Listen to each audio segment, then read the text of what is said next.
this ugly grill. Finally removing it and replacing it. I got this for 20 bucks on Facebook. All right, see a little bit of light.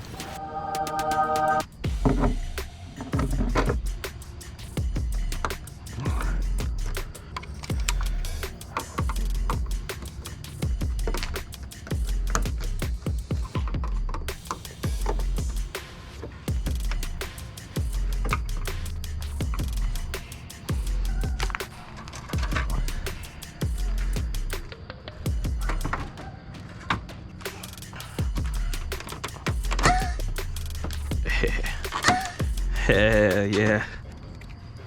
Yeah, that is way better.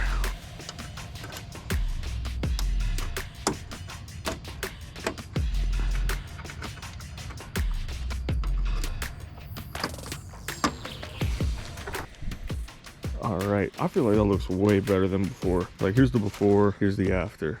Like, only 20 bucks, by the way, but cars are looking good. It's coming together. It's a really quick video, just kind of just trying to document everything that I'm doing to the cars. But anyway, I'll see you in the next video.